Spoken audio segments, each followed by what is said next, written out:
Merhaba sevgili izleyenler, Kıbrıs'ın Sesi TV 2020 ekranlarında gündem özel programında Diyalog Medya Grubu Genel Yayın Yönetmeni Sayın Reşat Akar'la birlikte sizlerleyiz. Evet, bugün konularımız çok yoğun. Yeni hükümetin kurulmasını bekliyoruz. Önemli görüşmeler, açıklamalar var. Konuyla ilgili vatandaşlarla yaptığımız röportajlarımız var. Sizlerle paylaşacağız. Yine Falyalı cinayetiyle ilgili de bugün önemli gelişmeler vardı. Mahkeme vardı. 2 kişinin tutukluluk süresi 8'er gün daha uzatıldı. Ayrıca yeni deliller de ele geçirildi. Öte yandan adli olaylarda çok ama çok ciddi artış var. Uyuşturucu operasyonları, mafya hesaplaşmaları, tetikçiler, darp vesaire, yine bu konulara da değineceğiz. Son olarak da kuzeyde satılan mülklerle ilgili ilginç itiraflar var. Rum yönetimi bu satışların mercek altında olduğunu açıkladı. Detaylarını konuşacağız. Hepsi ve daha fazlasıyla sizlerle birlikteyiz. Tabii sizlerin de yorumlarını bekliyoruz. Evet Reşat Bey, merhaba.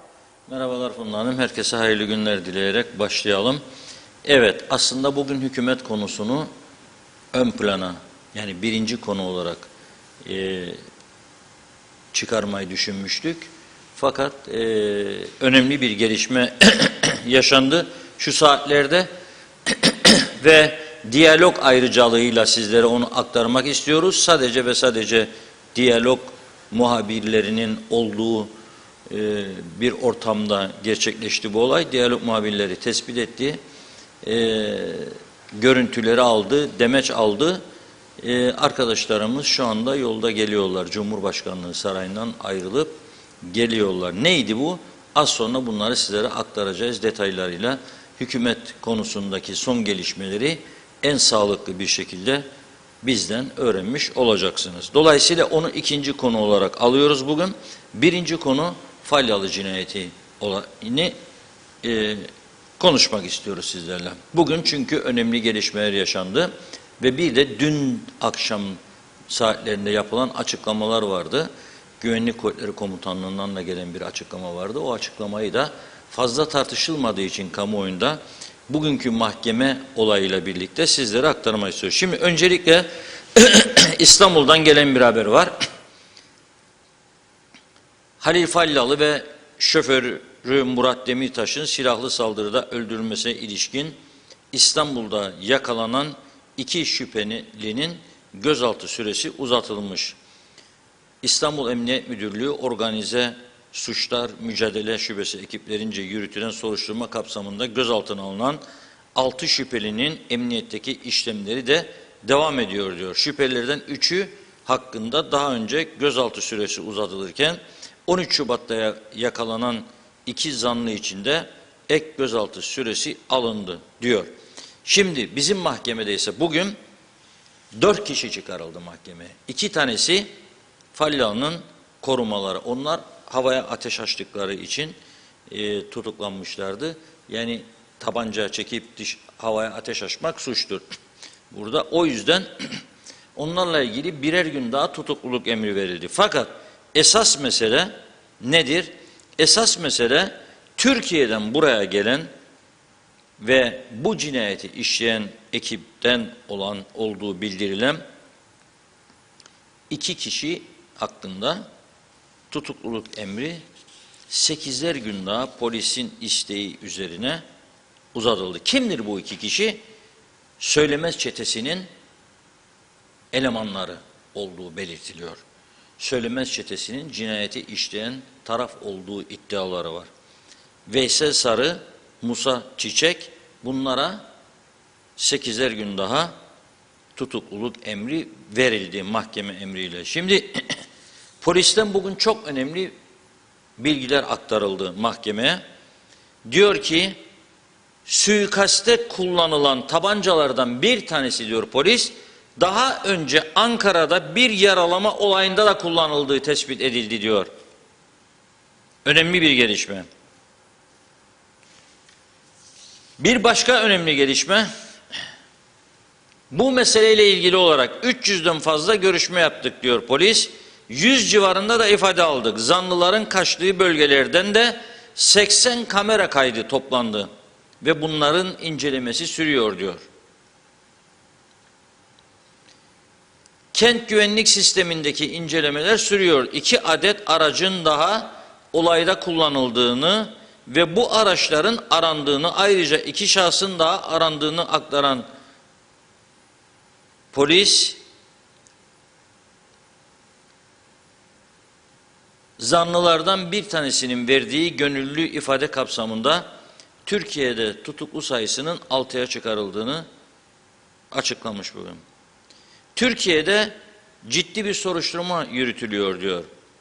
Şahısların eşyalarının DNA ve barut izi için Ankara'ya gönderildiğini, ayrıca Mustafa Söylemez'in, ki çete reisi olduğu söylenir, şahsın olay yerinden kaçarken attığı eşyalarının tahkikatı sürüyordur. Şimdi burada bir nokta koyuyoruz ve geliyoruz. Ne demek bu? Bu cinayet olayında Türkiye'deki bu Söylemez çetesinin reisi olduğu belirtilen Mustafa Söylemez'in olay günü giydiği elbiseler ve ayakkabıların bulunduğunu söylüyor polis. Ve bu elbise ve ayakkabıların üzerinden alınan izlerin Ankara'ya gönderildiğini ve dolayısıyla DNA testlerinin yapılacağını, bizim aldığımız bilgiye göre kan izi bulundu yeleğinin üzerinde. Dolayısıyla söküp yeleği attığı ayakkabılarda kan izi olduğu için onları da fırlatıp gitti. Nasıl gitti? Şimdi Güvenlik Kuvvetleri Komutanlığı'nın bir açıklaması var. Bugün Diyalog Gazetesi'nin 6. sayfasında da bu açıklama var. Güvenlik Kuvvetleri Komutanlığı, Falyalı'yı öldüren tetikçilerin bot ile kaçtığına dair haberlerin şaşkınlık ve hayretle takip edildiğini açıkladı. İddialar kesin bir dille yalanlandı. Şöyle diyor, Güvenlik Kuvvetleri Komutanlığı'ndan yapılan açıklamada Halil Falyalı ve şoförü Murat Demirtaş'ın kurşunlanarak öldürdüğü olayla ilgili gündeme gelen zanlıların süratli bot ile kaçtığı yönündeki haberlere yanıt verildi. Açıklamada denizin fırtınalı, sahile yakın yerlerde 1,5-2 metre, açık denizde ise 2-2,5 metre dalgalı vardı.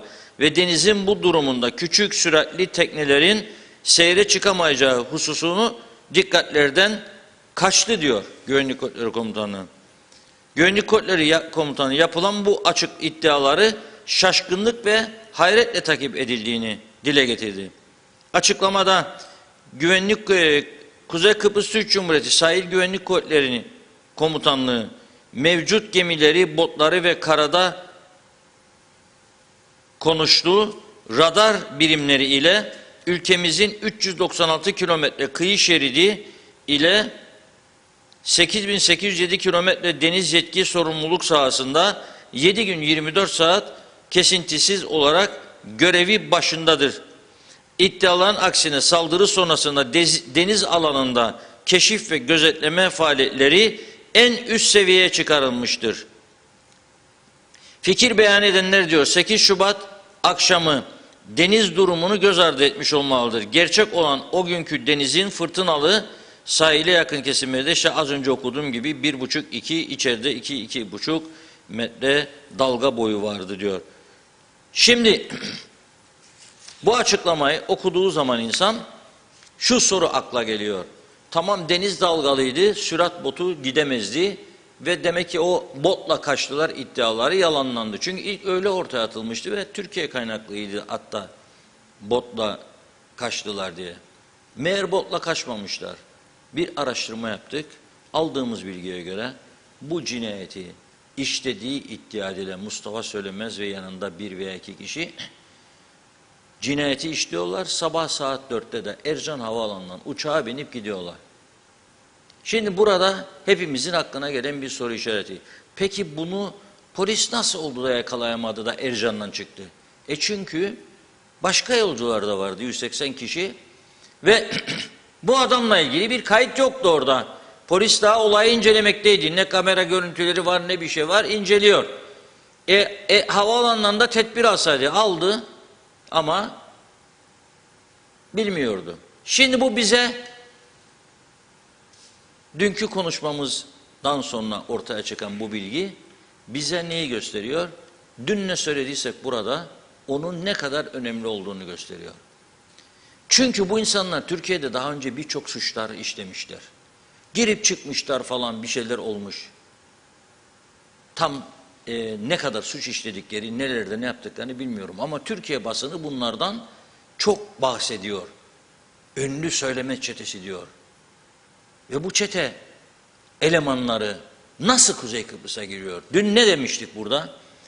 Türkiye 3 yıl önce bütün limanlara kayıtları yapmış, şüpheli şahıslar, aranan şahıslar, ceza evine girmiş çıkmış şahısların listesi rahatlıkla bilgi işlem çerçevesinde karşılıklı KKTC polisi kendi önündeki bilgisayarda adını yazdığı zaman direkt Türkiye ile bağlantılı bunu görme şansı olacaktı. Ama o teknoloji bir bilgisayar programını Türkiye'ye yükledi. Bizimkiler yıllarca yapamadı bunu. Polisin ilgisi yok bunun. Devletle ilgisi var. Devlet o işi ileri götüremedi. Ve bir türlü bu istihbarat sağlanamadı. Yoksa siz devlet olarak bir karar alırsınız ve polise dersiniz ki Türkiye Cumhuriyeti vatandaşları veya TC'de kayıtlı yabancılar geçmişte suç işlemiş olsa da hüküm giydi ve çıktı, onların girişi bu ülkeye yasaklanacak kardeşim. Böyle bir uygulamaya girmiş olsaydı KKTC, yok sadece bu olay, bunun gibi birçok olayda önceden tedbir alma imkanı olurdu. Yapılmadığı için bu ne oldu? Bu insanlar geldi, cinayet işlendi, onlar ta ki mahkum olsunlar, işlediler demiyorum. Bu cinayet işlendi diyorum, dikkat ederseniz. Ama bu birinci derecede şüpheli olan insanlar ve DNA testlerinde bu söylemez çetesinin liderine ait olduğu kan iddiaları dolaşıyor. Bunu Türkiye polisi açıklayacak herhalde bugün yarın. Binip uçağa 4'te sabah cinayeti işledikten sonra çıkıp gidebiliyor. Bu çok önemli bir olay. Bu çok önemli. Ve bu konuda polisin sorumlulukları olduğu kadar devletin çok ciddi sorumlulukları vardır. Bu ülke insanına karşı devletin çok ciddi sorumlulukları vardır ve bunu yerine getirmek zorundadır. Şimdi bu devleti yöneten insanların ne yapması lazım? Bir de oturup tekrardan polisle, güvenlik kuvvetleriyle, İçişleri Bakanlığı, Cumhurbaşkanı, Başbakan acil bir toplantı yapması lazım. Nedir bizim istihbarat iletişimimiz Türkiye ile? Daha önce efendim suç işleyip cezasını çektiyse adam, ne var bunun buraya girmesine? Yok be kardeşim. Çünkü çeteler vardır, birçok çete var ve sen bunlarla baş edemezsin. Gelir yapar işini gider. Buna karşı alabileceğin devlet olarak tedbirler vardır ve istersen bunu yaparsın. Küçücük bir ülkeyiz biz. Bu ülke bir turizm ve eğitim adasıdır. Biz böyle çeteler, meteler istemiyoruz. Bunları daha girmezden önce durdurmamız lazım. Yaparsınız bunu ve kısmen büyük çapta daha doğrusu diyeceğim önüne geçersiniz. Ha mültecilerin çıktığı gibi kaçak teknelerle getirilir gene birileri, o ayrı mesele. Komutanlığın açıklamasına da saygım sonsuz ama sahiller iyi denetlenebilseydi bu mülteciler hala nasıl geliyor gidiyor, bu çok önemli. Bazıları fark ediliyor, bazıları edilmiyor. Burada da bu radar sisteminin gözden geçirilmesinde fayda olduğunu düşünüyorum veya teknolojik olarak eksiklerin devam ettiğini düşünüyorum. Buna bakmak lazım. Olay şimdi bu konuda bu çerçevede. Peki bizim güzel ülkemiz ne hale geldi? Bunu bir düşünelim. Yani ben bu kadar yıllık meslek hayatımda bu kadar dolu dolu adli haberin olduğu suç patlamasının yaşandığı bir gazete sayfası yapmadım. Son zamanlarda yaptığımız kadar. Yani dün gece Diyalog gazetesini bağlarken gerçekten çok düşünerek karar verdik. Olmaz ama bir taraftan da bunları saklamanın bir yarar getirmeyeceği düşüncesindeyiz. Sakladık sonra suça meyilli insanlar cesaret buluyor. Bakınız bugünkü ön sayfaya. Haydi bakalım.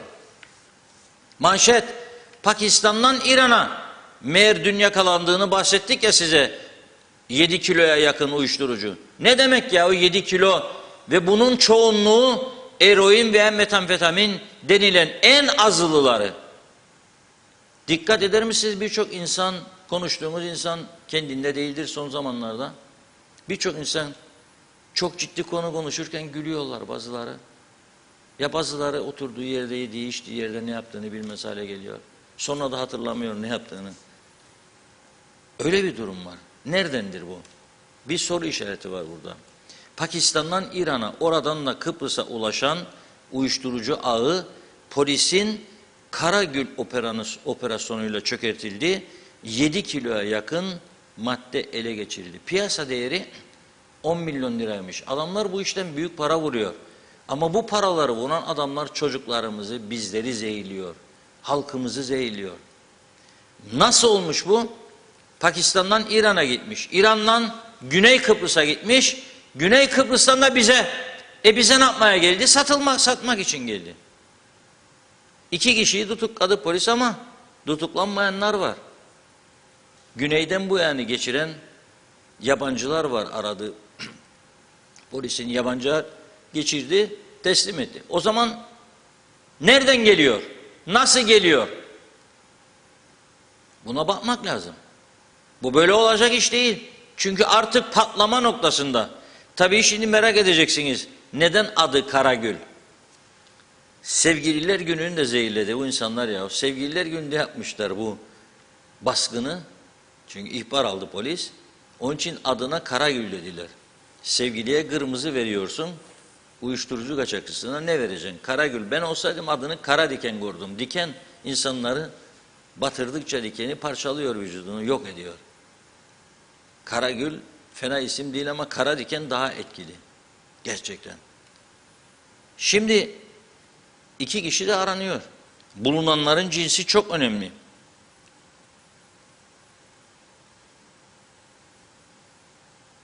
Üç kilo metamfetamin, 3 kilo afyon, 700 gram eroin, 6 kilo 700 gram. Kaç bin kişiyi zehirleyeceğini hesap edebilir misiniz? Siz bunun kaç bin kişiyi? Ve ben bekliyorum. Polisimiz son zamanlarda çok iyi çalışıyor. Ve ilk defa polisimizden de bugün çok önemli, takdire şayan bir hareket gördüm. Uyuyor çağa polisi, yeniliyor kendini. Eskiden böyle şeyler yapmazdı, açıklamalar falan. Devam edeceğim. Şimdi o ne olduğunu anlatacağım biraz sonra. Ne oldu? Ha bazıları diyor ki biz polise telefon ettik de gelmedi de o oldu bu oldu. Ya ihmaller olabilir, aksamalar olabilir. İyi elmaların içinde çürükler de çıkabilir. Onu her zaman söylüyorum. Onu temizlemek o örgütün, kurumun işidir. Ama polisin çok başarılı çalışma yaptığını söylemek zorundayım. Bugünkü mahkeme görüntülerini bekliyorum arkadaşlar. Konuşuyorum. Falyalı cinayetini konuştum. Mahkeme görüntüleri vardı, video kayıtları. Abdullah su içmezi boşuna göndermedik oraya. Sabah namazını kıldıktan sonra bindi arabaya çıktı gitti. Nerede o görüntüler? Bakın ne kadar polis var. Çok polis. Bakınız. Getirilişleri. Ya nerede bunu görüntüler? Saklamayın. Mahkemeye geliş ve gidişleri. Hele bir devam et, gidiş pozisyonu var. Gidişleri mahkemeden sonrası var. Duruşma olduktan sonra. O görüntü yokmuş. Polis ne kadar güvenlik önlemleri alıyor?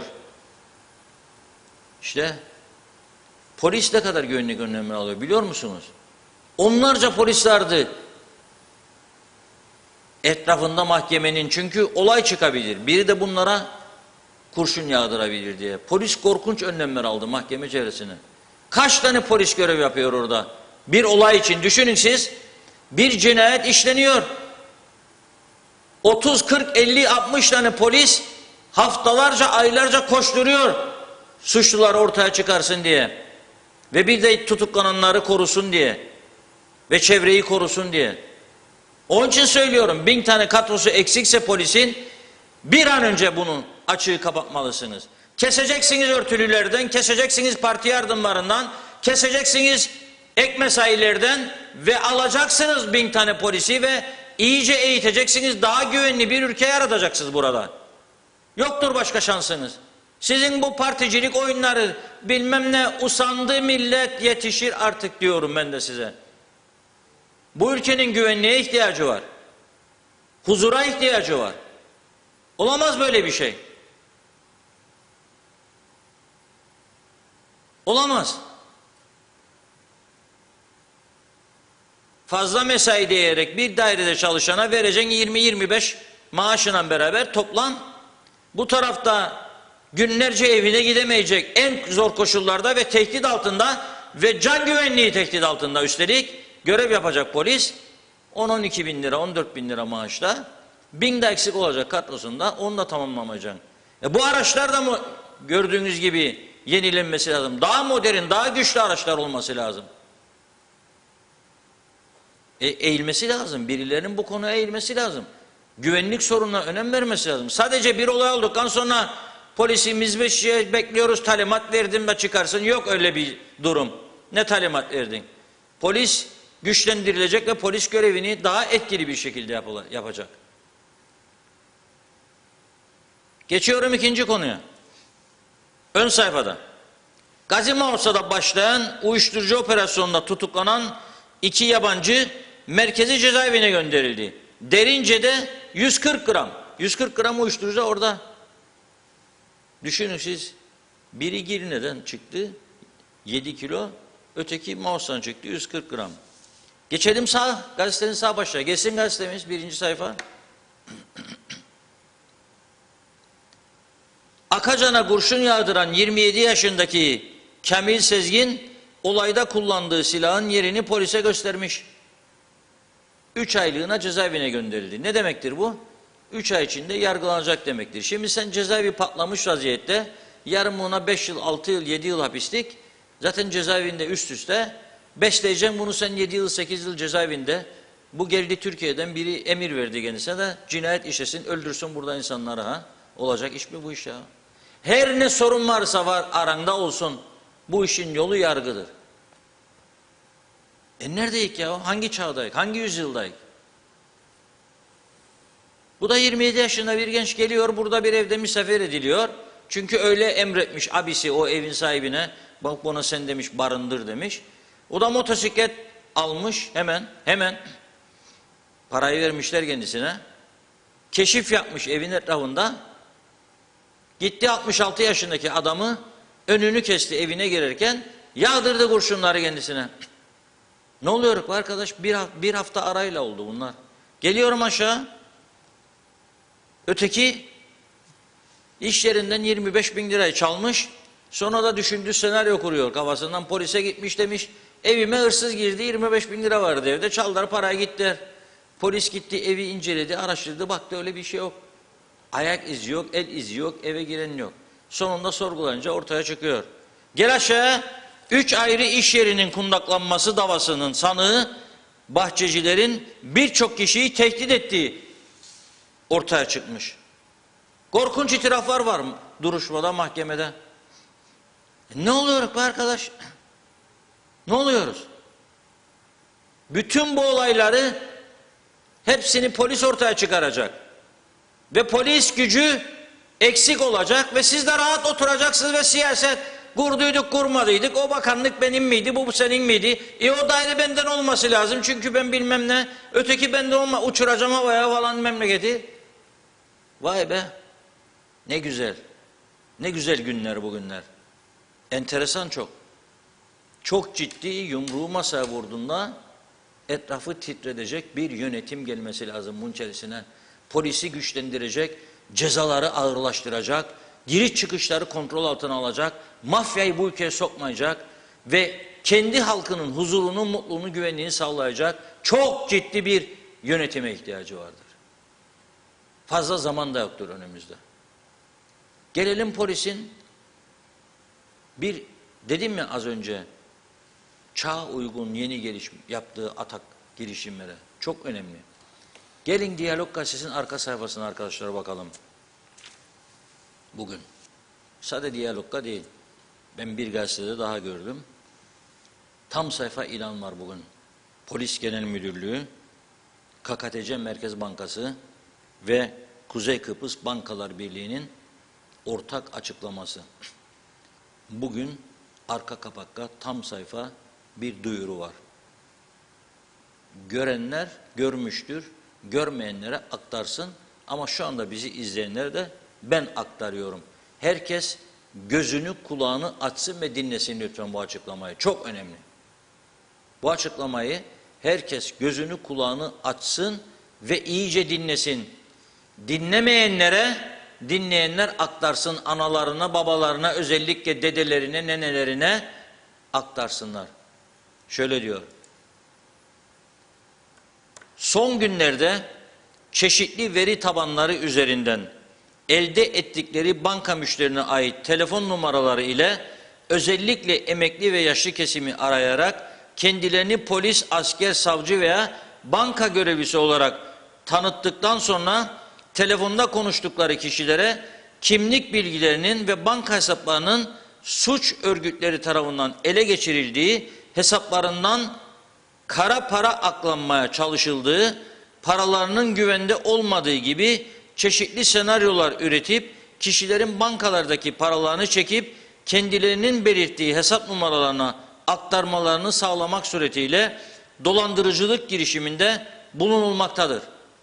Banka hesabınızın suç örgütleri tarafından ele geçirildiği ve hesabınızın tehdit altında olduğu yönünde aranmanız durumunda diyor. Yapılması gerekenler: 1. Kendisini polis, savcı veya hesabınızın bulunduğu bankanın görevlisi olarak tanıtan şahıslara kimlik bilgilerinizi, banka hesap bilgilerinizi ve şifrelerinizi asla vermeyin diyor. 2.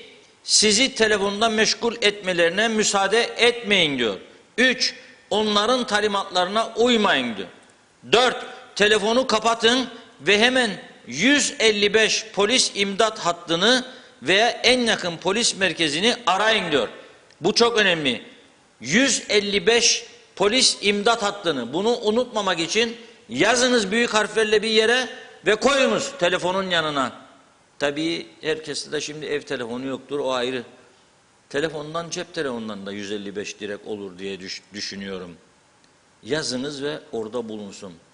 Alo 155 polis imdat. 5. Paranızı size söyledikleri hesaba göndermeyin diyor. 6.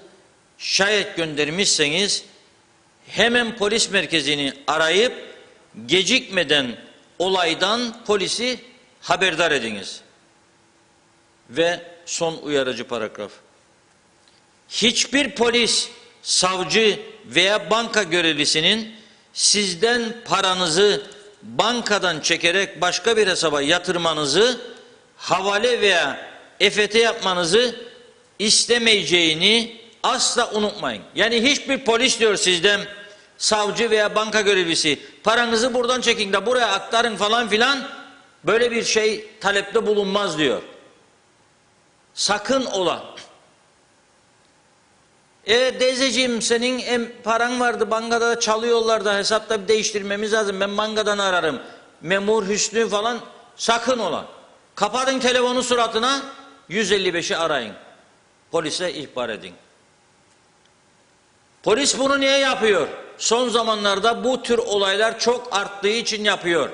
Ve işin içine Merkez Bankası ile Bankalar Birliği de giriyor. Müşterek yaptılar bu duyuruyu. Bunu hafife almayalım. Çok önemli. Ve bizi şu anda dinleyenler, dinlemeyenlere aktarsın lütfen. Nasıl ki diyoruz, kapı çalındığı zaman sakın ola kapıyı açmayın.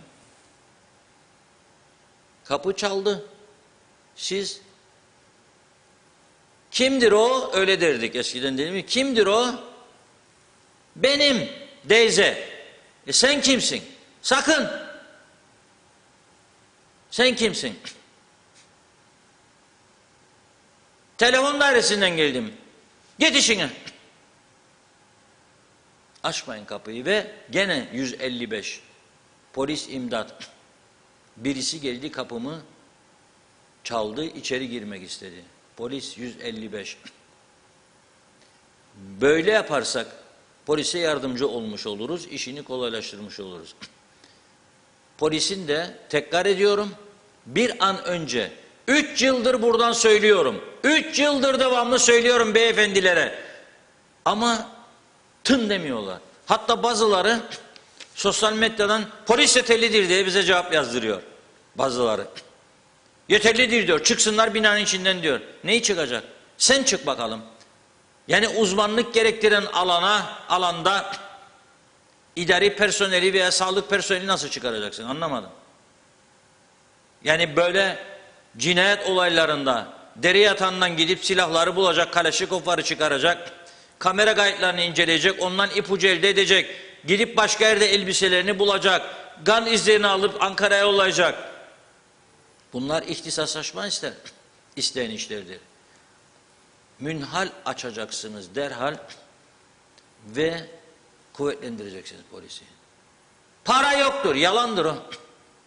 Yalandan anlamam. Dün açıkladınız, 13 milyon dağıttınız Eylül ayı için ek mesai ve 2021 yılı 220 milyon, 22 içinde 300 milyon hesaplıyorsunuz.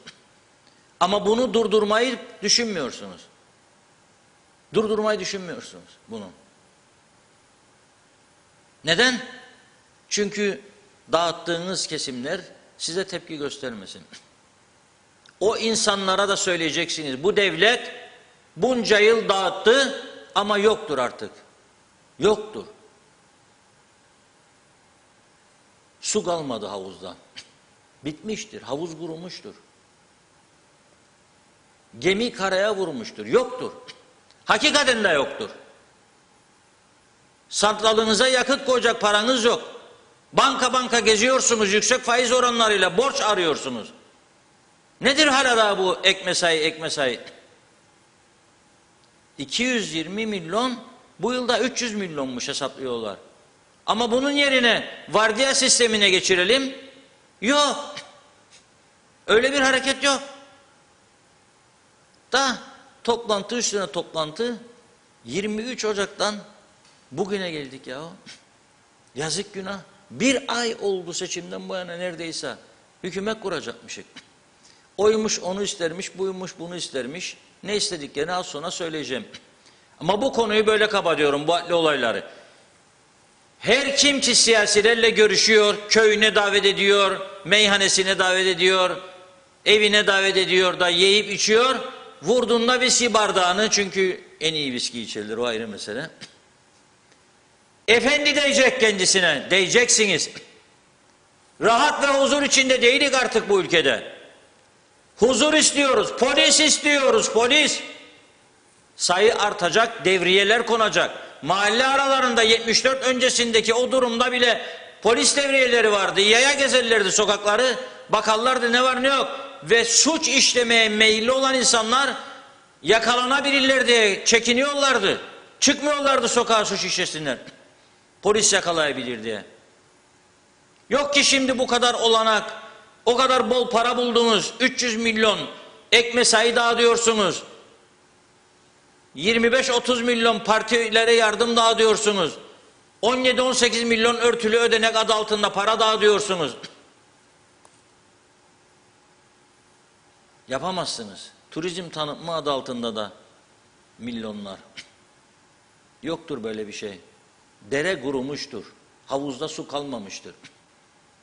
Esas ihtiyaçlı olan neyse ona yönlendireceksiniz.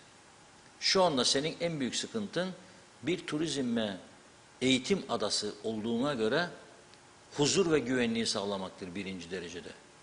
Sınırları daha iyi korumaktır. Deniz sınırlarında, kara sınırlarında. Hava yoluyla gelenleri de, Ercan'ı da, Mausa limanında, Girne limanında, bütün sınır boylarını, Metahan'ı da, Mausa kapısında, Beyarmud'unu da, Yeşilırmak'ı da. Bunun için adam lazım.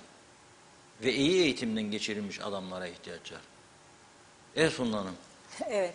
Hızlıca başlayayım mesajlara. Çok teşekkür ederek başlıyorum tabii. Akçay Muhtarlığı iyi yayınlar dilemiş. Aslan Oral'da tutuklananlar sadece basit maşalardır ya da suçu üstlenenlerdir. Basit bir cinayet değil. Gürkan Giritli iyi yayınlar. Erol Hasan Avustralya'dan selamlarını yolluyor. İyi yayınlar diledi. İsmet Sencer de, Mustafa Özcan da. Zeka Üçer de Londra'dan selamlarını yolladı. Mehmet Uluçaylı da hayırlı yayınlar diliyor. Ulus Barani, bu kişiler Ercan Havaalanı'ndan çıktılarsa kimlik pasaport çıkışları yok mu yoksa sahte kimlik pasaport mu kullandılar diyor. Sayar Aker, selamlar, Kuzey Kıbrıs'ın sorunları bitmez oldu. Her gün küplerle deterjan kullansak ne ucube siyaseti temizleriz ne de onlara gönül verenleri. Gaye Kök, evet gel vur, öldür, soygun yap, uyuşturucu getir, elini kolunu sallayarak sokaklarda dolaş. İstersen yıllarca kaçak kal, kimsenin umurunda değil. Cennet ülkeymiş, suçlular ülkesi, kontrolsüz giriş ülkesi diye dünya bizi örnek alsın. Sorumsuz siyasetçilerin cezasını vatandaş çekiyor dedi. Evet, Mustafa Kendir iyi yayınlar demiş. Evet, Yücel Barbaros Falyalı cinayetiyle ilgili bizim iç işlerinden bugüne kadar bir açıklama duydunuz mu diyor. Hamit Karavul, Türkiye'den nasıl çıktılar bu adamlar demiş. Sayar Aker, rüşvet siyasetiyle siyasi olimpiyatlarda altın madalya kazanırız.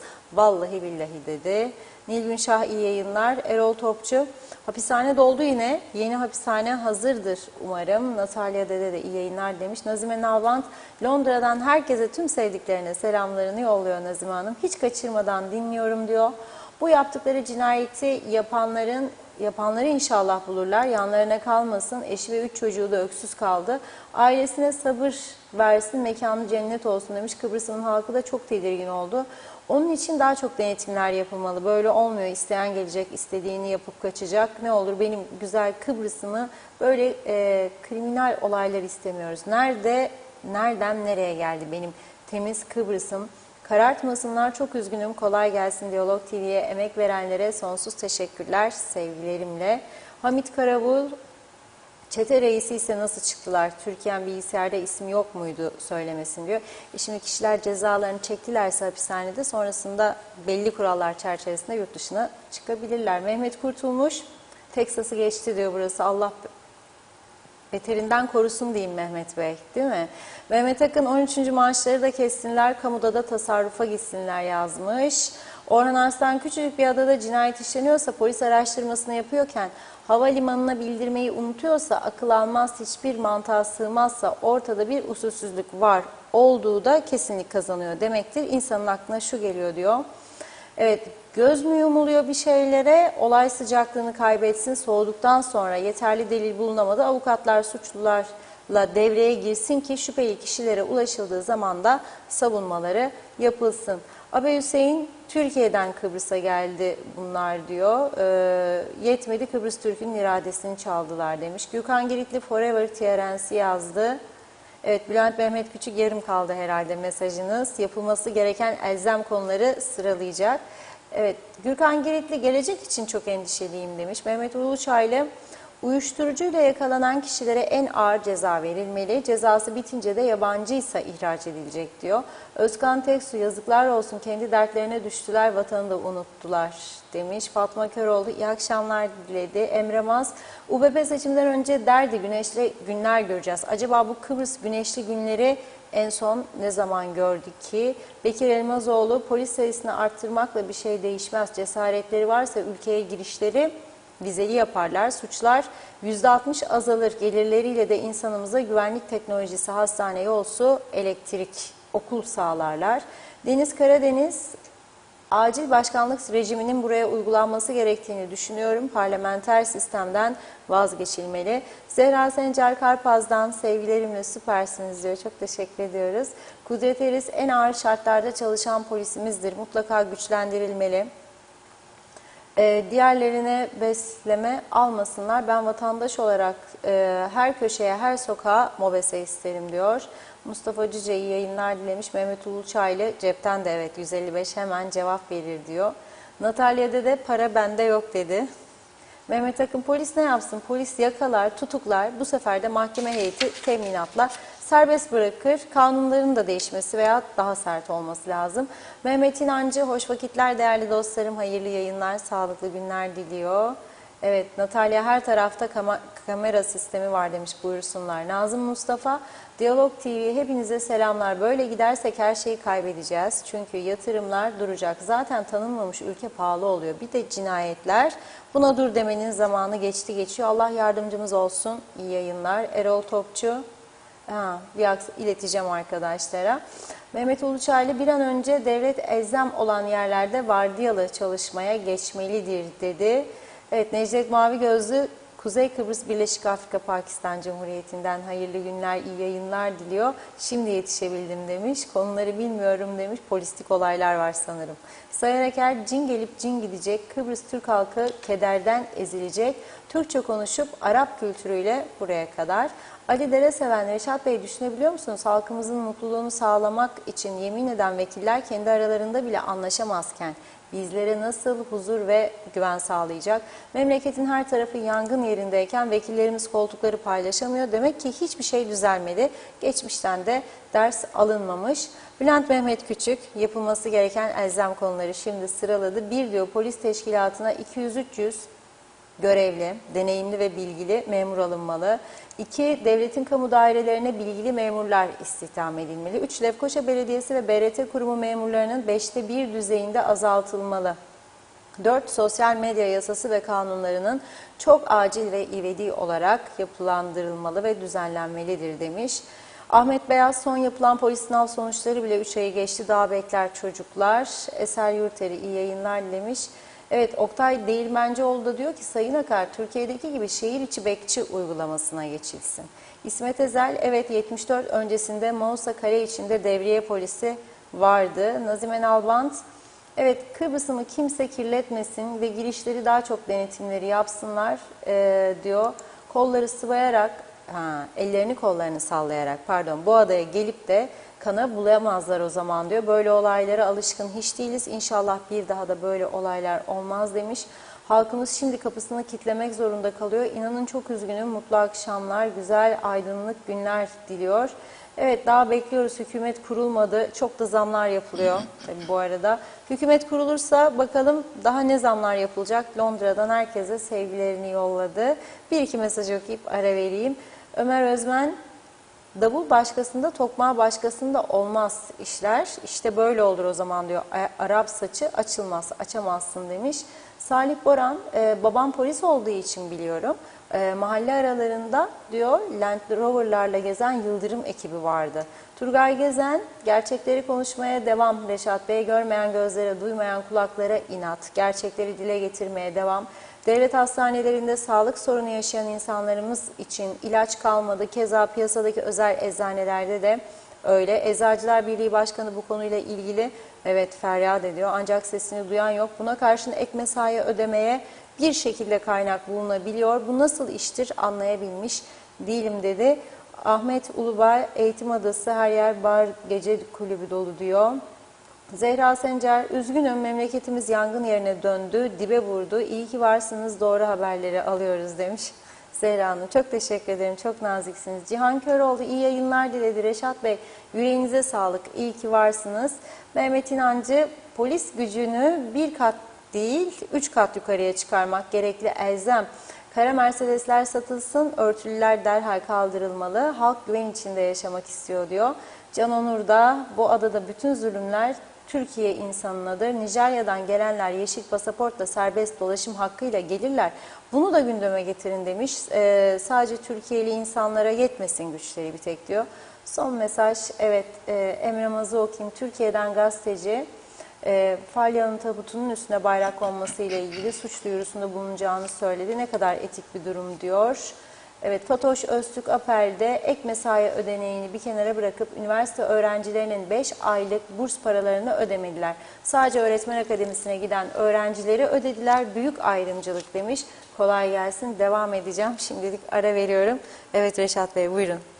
Evet, çok teşekkür ediyoruz. Bu arada dün de 237 civarında mesaj vardı. Tabii onları okumak hepsini bir kolay iş değil Funda Hanım, ama başarıyla okuyor bunları okuyabildiği kadar. Arada bir kaybolanlar olursa kusura bakmayın, tekrar yazarsanız tekrarını mutlaka görme şansımız olabilir.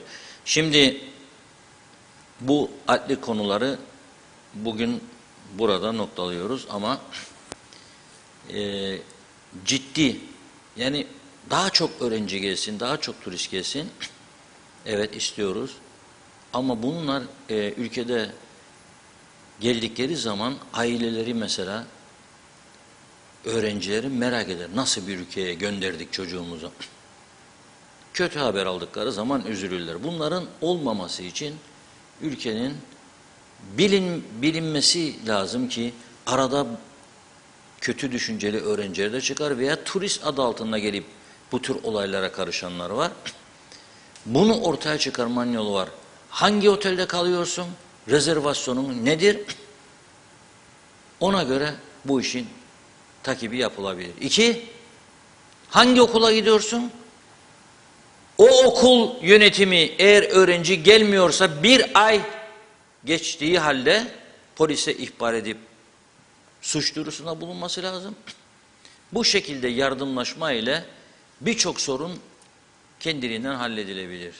Ama bu ülkede suçlar patlamaya devam ederse ne turizm olur ne de eğitim adası özelliğimiz kalır ki bu da 10 binlerce işsiz demektir ve piyasada yüzlerce şirketin mal satamaması, yerli üretimin hep elde kalması demektir. Düşünün, pandemi sürecinde karpuzları ineklere yedirdiler. Patatesleri ne yaptılar? Patatesleri derelere döktüler. Satamadılar. Hellimler elde kaldı, stoklar patlama noktasına geldi. Hayvancılar sütü satamadı, sokaklara döktü, unutmayalım.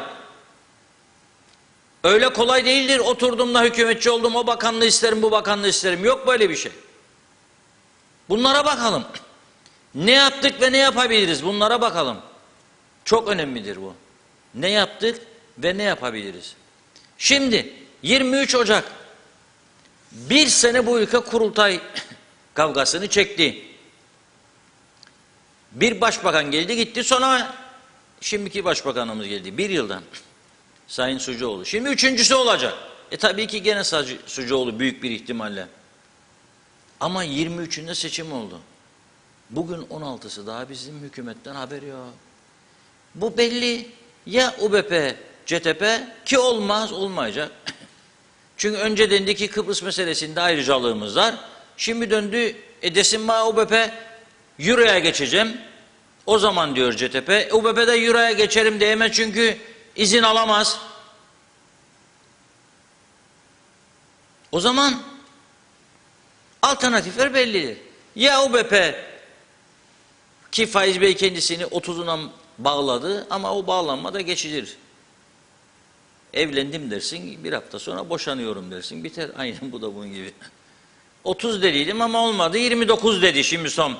24 UBP, 3 DP 27, 2 YDP 29. Oldu, oluyor, nikah kıyıldı, kıyılıyor dediler. Çarşamba için gün verdiler, yani bugün için. Sonra baktık nikah bozulmuş. Daha girmeden, yani nikah salonuna girmeden kağıtları askıdan indirmişler. Asallar, yani evlenmez önce 15 gün kalırmış kayıtlarda. İtiraz olan varsa gider bakar. Bizim koca gitti başkasına evleniyor der mesela. Olurdu demek eskiden bunlar ki bu kanun devam ediyor. Neyse. Konu neymiş? UBP demiş ki, kesin olarak söylüyorum ben size burada. Bilgi kesin. UBP demiş ki, Faiz Bey, birer bakanlık veririm size. YDP Bayındırlık Ulaştırma Bakanlığı'nı garantiye aldı. Bakanlığın adını da söylüyorum.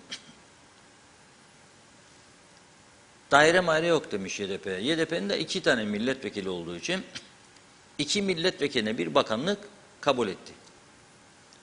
DP diyor ki benim şu anda elimde diyor gene 3 milletvekili, 2 bakanlık var. 1 turizm, 1 çalışma. Sen çalışmayı bana vermen diyor, sadece turizmi vereceksin. Ben bunu nasıl kabul edeyim diyor. Edeceksin diyor. O zaman diyor bana biraz kamu kuruluşu ver. Yok diyor. Tam tersi diyor. senin elinde 3 tane daire varmış. Söylüyorum. DEP'de Şehircilik Dairesi, Kooperatif Şirketler Mukayyetliği ve Kalkınma Bankası.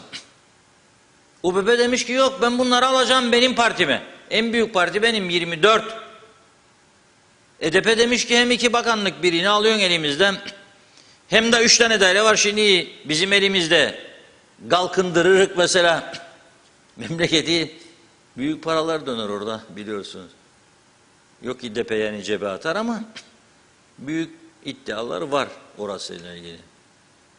Kooperatif şirketlerle aman Allah'ım çok olaylar. Ve alıyorsun demiş, olmaz. Faiz Bey dolayısıyla toplantıyı terk ediyor. Yumruk vurdu mu masaya bilmiyorum. Bazen bizde oluyor. Bitti arkadaş bu toplantı der kalkar. Faiz Bey kendine güveniyor çünkü 24 kişidir. Ama UBP'nin içinde de öyle bir kaynıyor gazan ki, öyle bir kaynıyor ki, Faiz Bey'e gidip gelenler, telefon açanlar, unutma bizim adamı ha, yok yesin bizimkinin başını ha, bizim bölge ayağa kalkar ha falan filan. Hep neredendir bu maskaraliki? Siyaset maskaralikisi. Neredendir? Milletvekili olanlara bakanlık yolunun açık olmasıdır. Milletvekili olan herkes kendini bakan görmek ister. Var bir bu işin kerameti yahu, bilmiyorum. Bir şeyler var bizim anlayamadığımız. Neden bakanlık istiyor? Tanınmamış bir ülke, dünyanın ilişkisi yok. Yani sen mesela diyelim ki şimdi Maliye Bakanı oldun. Gidip de Brüksel'de 27 ülkenin Maliye Bakanlarıyla toplantıya davet edilecek değilsin. Avrupa Birliği bütçesini görüşecek değilsin. Yatırım bilmem ne planlama falan yok. Senin çok gideceğin yer Ankara. O da para istemek için. Başka neyin var? Ne yapmaya bu bakanlık kavgası? Anlaşılır gibi değildir bu durum. Fakat devam ediyor aynı sistem. Ve seçimden önce bunları söyledik, uyardık. Değiştirin elinizde şanslar, değiştirmediler. Hiçbirisi. Komite kurdular, gene olmadı. Çünkü herkes o hırsla, o heyecanla seçime giriyor.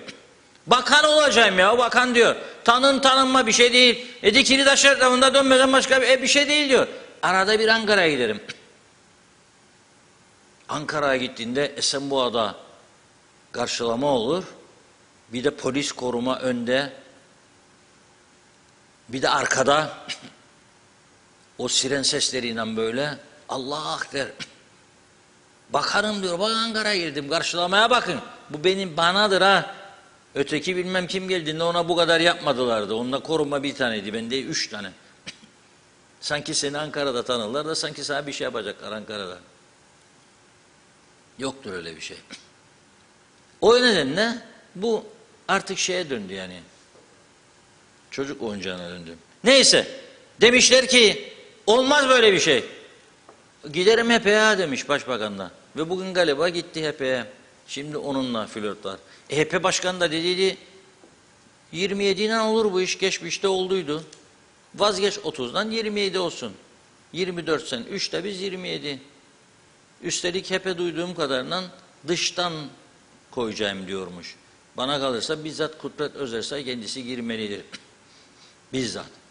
Hele bu dönemde güven yaratıcı önlemler var, bilmem bir konu var. Dış işlerinde onun geçmişten kaynaklanan müzakerecilik döneminden gelen iyi ilişkileri var. Avrupa Birliği, Amerikalı diplomatlarla o görevi bana göre onun almasından başka ikinci bir alternatif yoktur.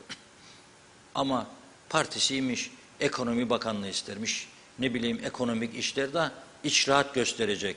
Gene yanılacaksın hocam, bu defa baraj altıda kalabilsin, DOS uyarısı. Ekonomi hangi ekonomi? Bu çökmüş ekonomiyi şaha kaldıracak elinde sihirli değnek yok. Tam tersi elektriğe %250-300'e varan oranda zam gelmeli, gelecek. Hazırladılar raporu, yoktur başka çaresi. Nasıl izah edeceksin bunu halka sonra? İşte biz ayrıldıydık da batırdılardı da onun için mecbur. Yok ya. Halk onu düşünmez. Bak 1 lira benzin nasıl patladı sosyal medya. Nasıl saldırılar var.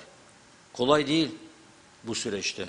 Benim tavsiyem dışişleri ve ihtiyaç da var ülkenin çünkü dış politika öne geçmeye başladı.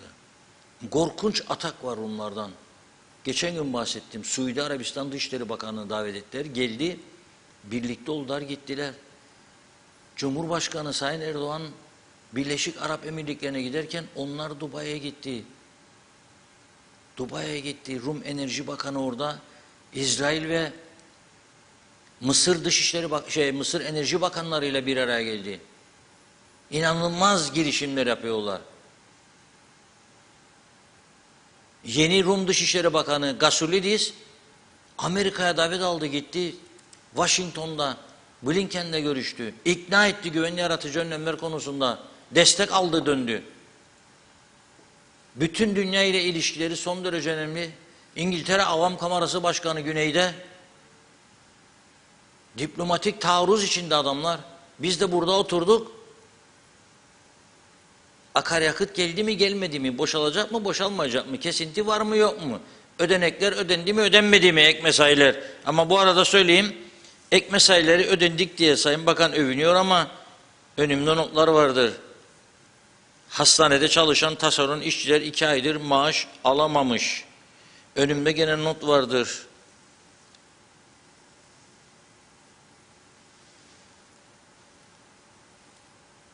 Mausa Belediyesi parayı alır sayaç bağlayacak diye 3252 TL sayaç bağlanmaz.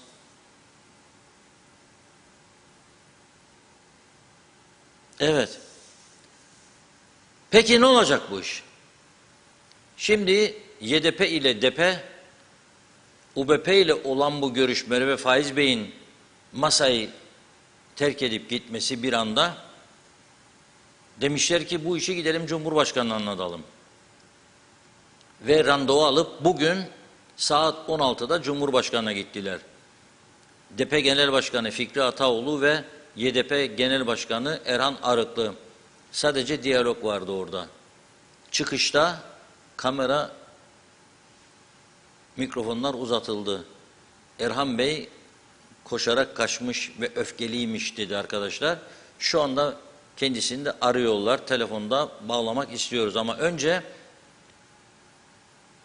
DP Genel Başkanı ile yaptıkları konuşmayı sizlere aktarıyoruz. Sıcağı sıcağına az önce Cumhurbaşkanlığı sarayından çıkarken Sayın Ataoğlu ile görüştüler. Ne diyor? Birlikte izleyelim. Fikri Bey, şu anda Cumhurbaşkanlığındasınız ve bir görüşme gerçekleştirdiniz. Görüşmenin içeriği hakkında bir bilgi alabilir miyiz? Evet, tabii ki Sayın Cumhurbaşkanı'nın Ulusal Birlik Partisi Genel Başkanı'na hükümet kurma görevini verdikten sonra Faiz Bey bütün siyasi partileri ziyaret ederek ilk turunu atmış oldu. Ondan sonra tabii ki heyetler arasındaki görüşmelerimiz de gerçekleşti. Biz Demokrat Parti olarak Ulusal Birlik Partisi'ne görüşlerimizi tebliğ ettik. Ve Sayın Cumhurbaşkanımızın talebi üzerine bu son görüşmelerin ne aşamada olduğunun bilgisini aktardık. Herhalde bundan sonra da Sayın Faiz Sucuoğlu da Sayın Cumhurbaşkanı'na gelip yine bir görüşme gerçekleştirdikten sonra Ulusal Birlik Partisi artık bizim vermiş olduğumuz görüşler üzerinde bir çalışma yapıp bize de bir geri dönüş sağlayacak ve ondan sonra yine oturup kendi üst kurullarımıza da kararı vereceğiz. Umarım sağlıklı bir karar verilir. Çünkü biz dediğimiz gibi geçmişten günümüze her zaman sorumluluktan kaçmayan bir parti olduk. Bu son birkaç gündür basında çıkan yorumlara baktığımızda aslı astarı herhangi bir şeyin olmadığını da burada açıkçası ifade etmek isterim.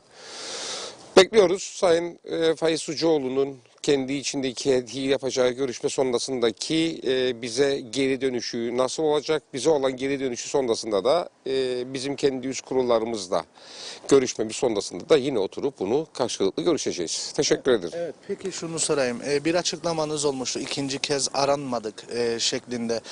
Onun üzerinden geçen sürede Sayın Sucuoğlu'yla tekrar bir görüşmeniz, istişareniz oldu mu? Tabii. Az önce de söyledim zaten konuşmamın arasında. Dün heyetler arasında bir görüşme oldu. Hatta az önce ben buraya gelmeden önce de Sayın Başbakanlığa gidip Sayın Sucuoğlu'na da yine partimizle ilgili yapmış olduğumuz çalışmayı da tebliğ ettim. Oradan çıktım, Sayın Cumhurbaşkanımızın yanına geldim. Dediğim gibi az sonra da Sayın Başbakan'ın buraya geleceğini öğrendim. Artık yapacakları çalışma sonrasında da bize geri dönüşün olmasını bekliyoruz. Gelecek olan geri dönüşe göre de kendi üst kurullarımızla oturup bunu değerlendireceğiz. Evet, çok teşekkür ediyoruz size. Hükümette olmayı bildiğimiz gibi muhalefette olmayı da bilenleriz. Ama muhalefette de olsak yapmış olduğumuz memleket hayrına olan çalışmalarımızı da oluşacak olan hükümete her zaman söylediğimiz gibi yine tebliğ etmeyi de biliyoruz. Bu bir mesaj mı? Yani muhalefette... Hayır yani bunu daha önceden de söyledim. Yani biz muhalefetteyken memleket hayrına olan çalışmalarımızı gidip ilgili bakanlıklara o günlerde verdiğimiz gibi bugün hükümetteysek ama yarın muhalefette olsak bile yine yapmış olduğumuz çalışmaları o gün geldiğinde muhalefette bile olsak hükümetteki ilgili arkadaşlarımıza memleket hayrına olan çalışmaları da gidip tebliğ etmekten de kaçırmıyoruz.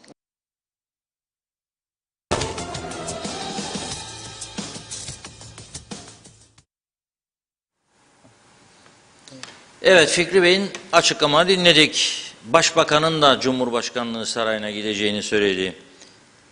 Peki vatandaşlar nasıl karşılıyor bu işi acaba diye mikrofonu vatandaşlara uzattı arkadaşımız Ömer Kadiroğlu bugün.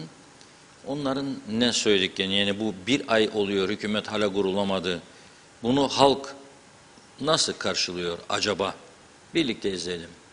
23 Ocak seçimlerinin üzerinden neredeyse bir ay geçti. Hala hükümet kurulamadı. Nasıl değerlendirirsiniz bunu? Vallahi kurulacak öyle böyle. Bakın yarın açılarlar. Ya yarın öbür gün açılabilirler. Evet. Peki nasıl bir hükümet modeli olmalı sizce? Vallahi şeyine kursalar daha iyi tabii. ÇDV'ne kursalar daha çoğunluk olur. Siyasetle ilgilenmiyorum. Hatta seçime bile zor gitti. Evet. Peki kurulacak, Zamlardan dolayı. Evet. Bana inanılmaz zamlar var. evet, kurulacak hükümetten beklentiniz nedir? Zam olmasın. Zamlara dur desinler yeter. Peki, Çünkü alım gücümüz sıfır oldu. evet. Başka bir şikayetimiz şimdilik yok. Seçime gidilsinler dedi bir ara gene tekrar. Birçok vatandaş da dedi gitmiyoruz. Evet. Yani sizin görüşünüz mesela yeni bir hükümet oluştuktan sonra ne kadar süre sonra tekrar seçime gidilir? Ama kendi aralarında kalmış bir şeydir o bilmiyorum artık. Bozulursa da tekrardan anlaşamazlarsa evet. Evet, alıştık zaten her sene seçime gidiyoruz. Aynen. Vatandaş olarak beklentiniz nedir? Hiçbir beklentim yoktur. Neden? Buradaki hükümetler hani kurulurlar, yalnız memur için ve kendi harcamaları için şey yaparlar, uğraşırlar. Yollarımızda gidersen insanlar kaza yaparlar. Polisin ilk söyleyeceği bir laf vardır. Direksiyon hakimiyetini kaybetti aşırı süratten. Hiçbir zaman için polis demedi burada yolda bir çukur var idi ve bu çukurdan dolayı bu araba sakatlandı. Öncesine ve akabine kaza yaptı. Bunu diyeceğim size, şu an diyeyim size. Düzen yoktur. Evet. Güney Kıbrıs'ta görülük tarım yollarını da tarımcıların, görülük ana yolları da alt geçitleriyle üst geçitleriyle. Hiçbir yerde tarım araçları normal seyreden vatandaşı rahatsız etmez. Ne o onu ne o onu. Benim bir çerdeverim var. Ben yolda giderken uğraşırız vatandaşa arkadan yol verelim. Vatandaşın hastası olabilir, acelesi olabilir, şey olabilir. Geçerken bir de söver sayar bize, bir de el işareti yapar bize. Vallahi kurulsa da kurulmasa da hiç fark etmez. Bu Bahar Baba'ya göre nasıl isterse kurulsun fark etmez. Her şey bağlı, her şey. Biraz evvel tabii kötülemek gibi olmayın. Mesela kabak fiyatını gördüm. Olamaz dedim böyle bir şey. Ayaları hepsi aynı. Yani biraz da sandalye kavgası gibi görüyorum ben bunu. Yani nasıl ki geçim için işte onu uzatsınlar, bunu uzatsınlar. Onlar da ben bu sandalyeyi alayım, ben bu sandalyeyi. Onların işi de bu. Olması gerekirdi ama olmuyor. Görüşmeler devam ediyor şu anda. Evet, evet. Peki oluşacak hükümetten beklentiniz nedir bir vatandaş olarak? Pahalılıklar aldı başını gitti. Bununla ilgili çalışma bekliyorsunuz. Tabii tabii. Vallahi şimdi biz ulusala verdik. Kursun hükümeti diye. Şimdi bir tekkimiz olabilir yani. ÇTB'yi de karıştırsın işte. ÇTB Türkiye bu egemenlik meselesinde karşıdır. Gene açıkladı. Evet. ÇTB. Ben onunla karşıysa bundan hükümet bu kurayı. Yani bir şey olduğunda Kıbrıs meselesi oldu. O karşı gelecek. Sen karşı gelecek. 4 gün sonra bozulacak. Gene anlaşamayacak. Gene anlaşmayacak da neyse. Ha bir de der yani erken seçim olursa bu sefer sana verenler de vazgeçecek. UBP'den bahsediyoruz. UBP'den bahsediyorum tabii. Ben ona verdim. Sen kurasın. Sen erken seçim alırsan bu sefer şeyi azalır. Ya oyu fazla olacak ya ÇTB'nin az olacak. İkisinden biri. Yani çünkü insanlar bir fikir yapar. Yani hükümet içinde. Evet. Yani benim anladığım bu olur yani ya. Peki istikrarlı bir hükümetin oluşacağına inancınız var mı? Şimdi tam net olur. Yani bu Demokrat Parti'yle Ulusal Partisi sanırsam fikirleri aynı olabilir yani. ÇTB Ulusal Birlik Partisi ile kesinlikle kurmaz. Evet. Yani Başbakan ısrar ediyor. diğer alternatifler Demokrat Parti veyahut Yeniden Doğuş Partisi. Bu üçü kurabilir. Üçlü koalisyon. Tabii üçlü koalisyon. Peki oluşacak hükümetin ilk icraatı sizce ne olmalıdır? Pahalılık. Pahalılığın demek. Bununla ilgili çalışma tabii. bekliyorsunuz.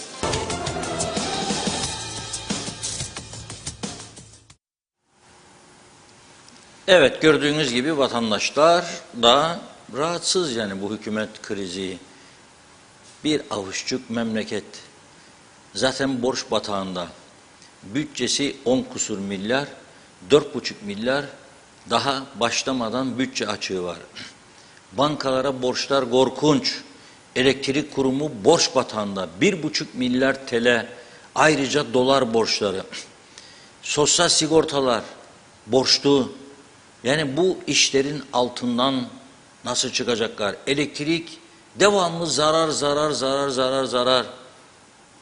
Fonlar tükenmiş. Sosyal sigortaların içi boşalmış. Tahsilatlar düşmüş. Daha da düşecek. Daha da. Piyasayı kontrol etmek yerine devamlı maaş artışları ve bu şekilde işletmeler zaten batmış.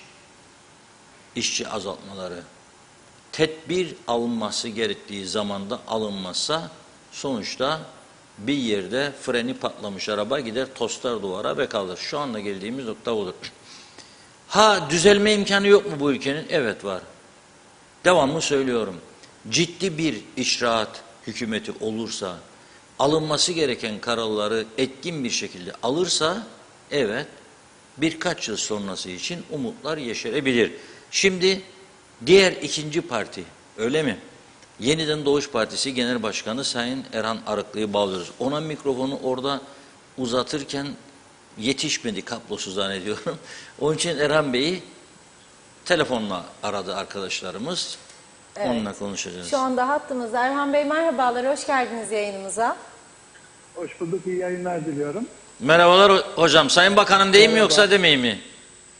Sayın Bakanım değil mi? Geçen daha dedim oldu ha. İsterseniz söylerim yani gene.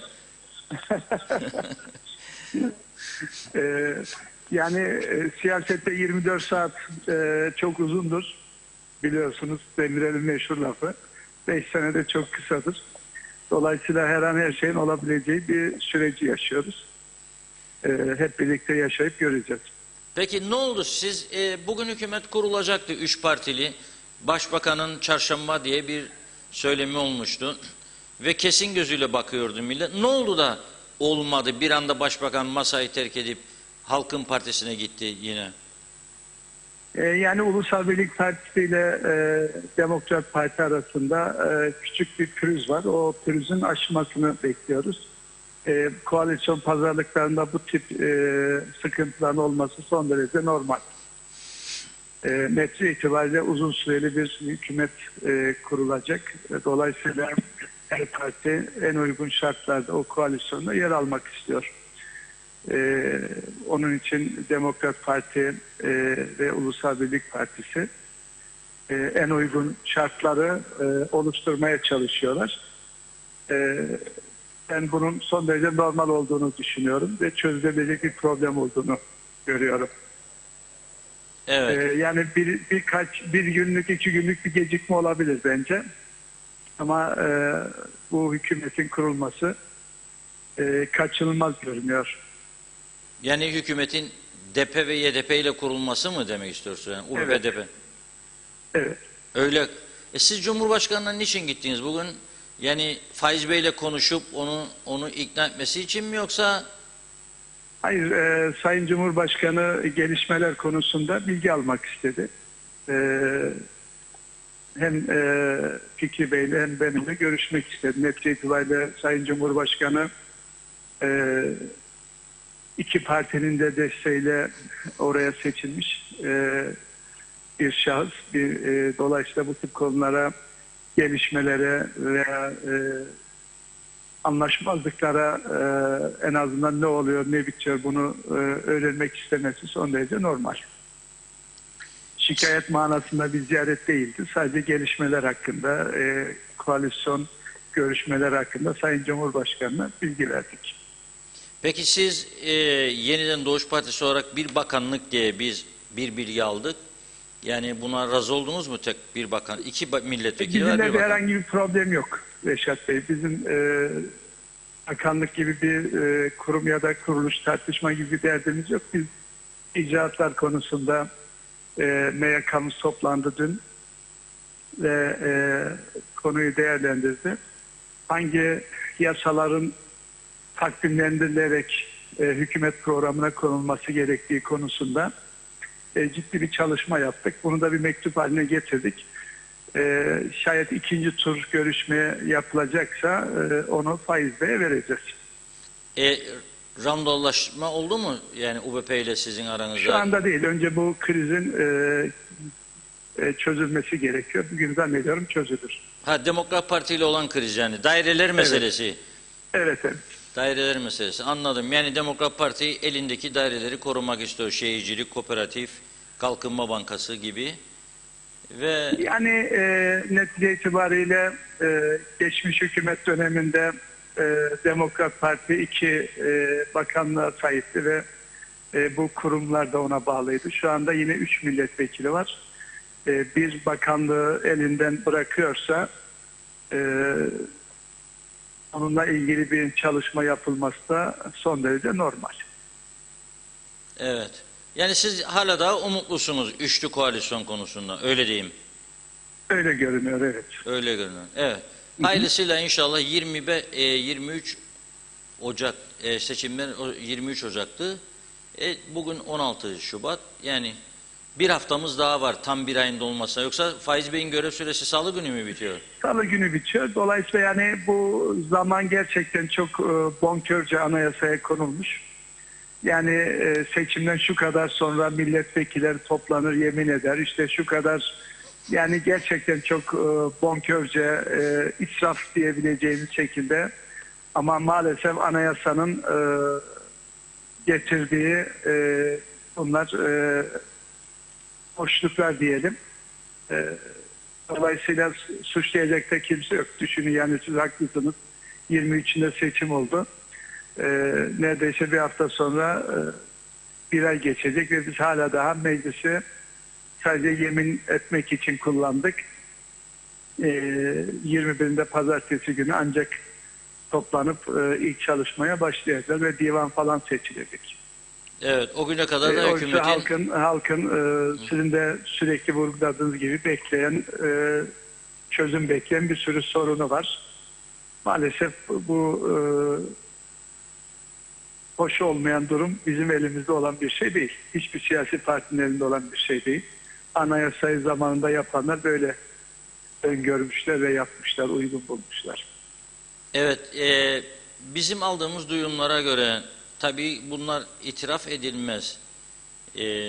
Ama yani siz bu kez Ekonomi Bakanlığı değil, başka bir bakanlığı alıyorsunuz diye ilk görüşme, yani paylaşımları tartışma sırasında. Doğru mu bu?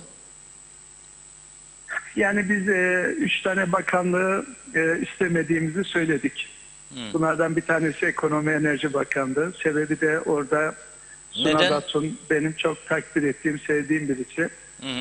Başta Kıptek olmak üzere ekonomik konulara en az benim kadar hassas ve duyarlı birisi. Dolayısıyla onun o bakanlıkta yapacağı işler takdire şayan şeyler olacak diye düşünüyorum. Çünkü projelerini biliyorum. Dolayısıyla Sunat Bey'in elindeki bakanlığı istemek doğru gelmedi bana. Onun dışında Çalışma Bakanlığı, o da maliye ile sürekli haşır neşir olması gereken bir bakanlık. Çünkü sosyal sigortalar içinde bulunduğu durum malum. Çok ciddi devlet katkısına ihtiyaç var bu dönemde. Orada ancak maliyenin desteğiyle yürüyebilir. Aynı partiden Çalışma Bakanı olması halinde sorunlar çok daha kolay çözülür. Yani Maliye Bakanı ile Çalışma Bakanı'nın aynı partiden olması. İkisini de size versinler. Maliye, Çalışma bir bakanlık olsun, olmaz mı? Maliye, Çalışma ve yani Sosyal Sigorta. Anayasa 10 bakanlık diyor. Şu bakanlıklar olacak demiyor ki. 10 bakanlık illaki. Evet. 9 bakanlık olmaz, 11 bakanlık da olmaz. Evet. Neyse, içimden bir istiyor ki okumalar, üfürmeler inşallah etkili olacak. Bir taraftan Elmas Ziya Mausan okuyor, bir taraftan Abdülaziz Boyan'dan okuyor. Dua edersiniz inşallah. Yarın hayırlısıyla sizi Ulaştırma Bakanlığı'nda görebilir insanlarımız diye düşünüyorum. Çok teşekkür ediyoruz bağlandığınız için. Ben teşekkür ederim. İyi yayınlar dilerim. Sağ olun. Evet. Duyduğunuz gibi diyor ki Erhan Bey, umutlar tükenmiş değildir. Öğleden sonra bir gelişme olabilir diyor. Yani Faiz Bey kıramayacağı birisi telefon açabilir. Der ki ya Faiz Bey işte geniş tabanlı 29 UBP, DP, YDP uyumlu bir hükümet olabilir. Faiz Bey de ver ne olacak şehircilik dairesini diyebilirler. Kooperatif şirketler mukayyetliği çok önemli ama tabii kalkındırma çok önemli. Zaten şu anda onlardaydı. Milletvekili seçildi, başkanı da kalkınmanın DP'den. Önemli, onun için istiyorlar tabii bu daireleri kendilerinde kalmasını istiyorlar. Ne olacak bilemiyorum.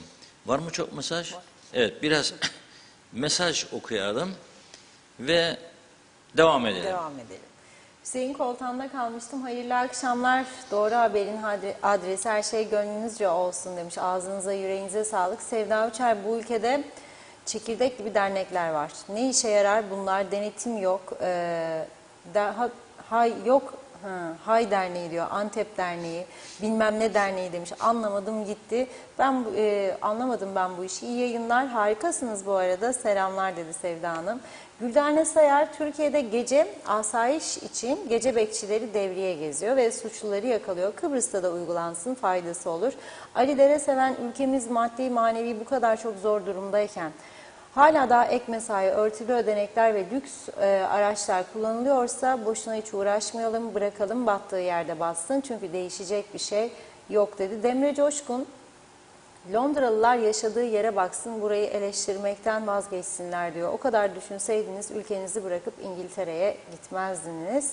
Salim Ullalı, yönetimde, yönetmede, sınıfta kaldık. Bunu her kurumda iliklerimize kadar hissediyoruz. Turgay Konti, lütfen Reşat Bey diyor, kaçanlar Ercan'dan kaçtı diye söylendi. Antalya'dan da botla gelen 2 kişi var içeride olayla alakalı. Onlar nasıl geldi? Nerede güvenliğimiz diyor. Doğan Falyalı, yazmak kolay değil, yazılanı, söyleneni anlamak hiç kolay değil. Herkes kendi havasında diyor. Tülay Önal, Doğru Haber'in adresi. İyi ki varsınız Funda Hanım, Reşat Bey, yüreğinize sağlık demiş. Teşekkür ediyoruz. Mehmet İnancı, Reşat Bey, ilgili bir birim açıklama yapıyor. Sahillerimizde kuş uçurtmuyorlarmış. Falyalı cinayetinde ağır silahlar ülkeye paraşütle mi gönderildi de kimse fark etmedi. İç açıcı bir açıklama değildir. Evet, Nurcan Uzmaner Mısırlısoy, iyi yayınlar diledi ablacığım. Şenay Sami, hayırlı yayınlar. Londra'dan selamlarını yolluyor. Fikret İpekçioğlu yine diyor paylaşamadılar. Timur Akgel, zamları konuşun demiş. Mehmet Uluçaylı, biz yatalım kalkalım Rum tarafına turist gelsin, kapılardan da günübirlik bizim tarafa geçsin, biz de sevinelim. Ülkemizi bu kadar turist ziyaret etti diye açıklama yapalım ve sevinelim.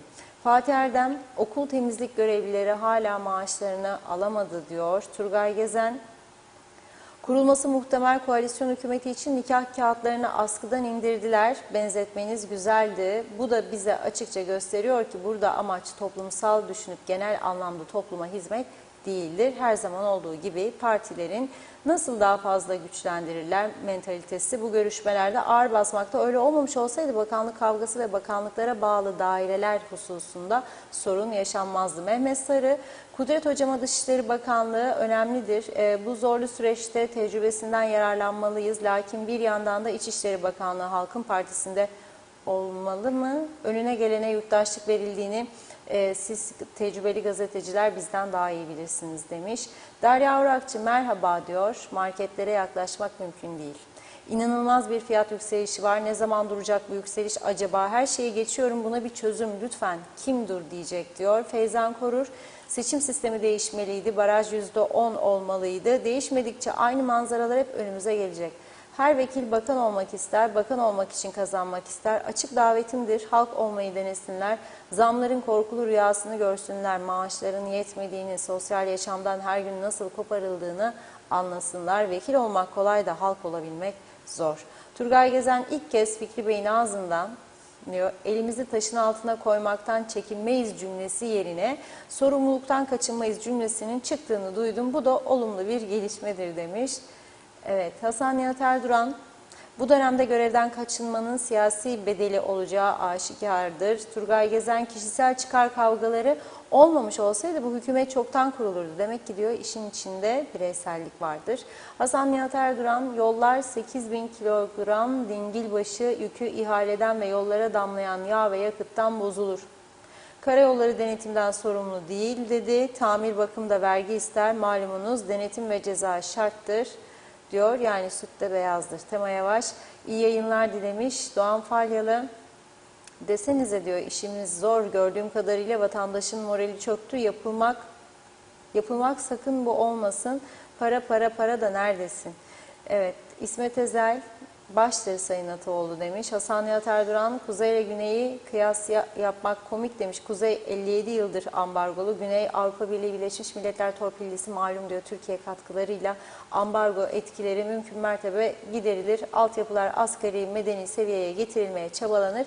Durum budur demiş Hasan Bey. Günay Şeherli, genel baktığımda ülkemizde çok vahim bir durumda. Ülke insanımız için ne zaman konuşacağız? Güzel konuşmayı beceremiyorsak bu sorun bizdedir demektir. Bu kafayla ülke düzlüğe çıkmaz. Siyaset çökmüş. Bizim aklımız, bilim adamları, biyologlar, sosyologlar, psikologlar ölçsünler. Belki sorun oradadır. Bu çirkin siyaset ülke insanını bu duruma düşürdüyse sorunlarımız çok daha vahim durumda. Çok konuşuyoruz, atıp tutuyoruz. Beceriksizliğimizi başkasına yüklemeyi beceri olarak görüyoruz. Sağlığı olmayan bir ülkenin konuşmaya hakkı yok. Gülün durumuna düşeriz sonra. Konuştukça batıyoruz. Bize kimse duymaz. Çünkü her şeyimiz patlamış. Önüne geleni siyaset sürüklüyor. Kimin kime gücü yetiyorsa saltanat sürüyor. Ülkenin durumu bu. Evet. Mustafa Özcan, madem UVP, DP, YDP hükümet kuracaktı, bu kadar tantana, seçim, sırtımızdan saçılan paralar, gereksiz istihdamlar ne gerek vardı demiş. Devam etselerdi hiç mi halkın önemi yok bu siyasetçilerin gözünde? Hasan Nihat Erduran, ilk genel seçimde 2 parti kalır tahminim, gidişatta bu görünür diyor. Özkan Teksu, biz esnaf olarak can çekişiriz, onlar da keyfinde memuru düşünsünler yazmış. Muhammed Kargı, kurulacak hükümet yasalar reform hükümeti olsun. UVP-CTP koalisyonu kurulursa uzun ömürlü olur. Diğer partilerle kurulacak bir hükümet 6 ay sonra yine erken genel seçimi konuşurlar. Bu memleketi halkı da daha fazla yazık etmesinler demiş. Kalın sağlıcakla diyor. Evet, Alex, diyeyim. Sayın Arıklı Enerji Bakanlığı'na almasın demiş. Kuzey Kıbrıs tarihinde ilk defa tankerlerle yakıt taşındı. Bu kadar zora düştük diyor. Necdet Mavi Gözlü, bu kadar yıldır kurulan hükümetlerden hiçbir beklentim olmadı. Bundan sonraki hükümetlerden de diyor bir beklentim olamaz. 50 tane iş bilmez insan bizleri idare etmeye çalışıyor. Doktorluk, avukatlık, mühendislik farklı bir şey, hükümet olup da bir memleketi idare etmek başka bir şey.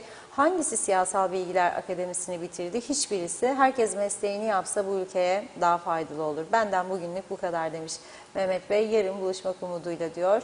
Ali Dereseven, Reşat Bey çok sağ olasınız. Sorunlar hakkında herkes ve bilhassa hükümet yetkililerini devamlı uyarıyorsunuz. Ülkemiz çok zor dönemlerden geçiyor. Her taraf yangın yeri gibi.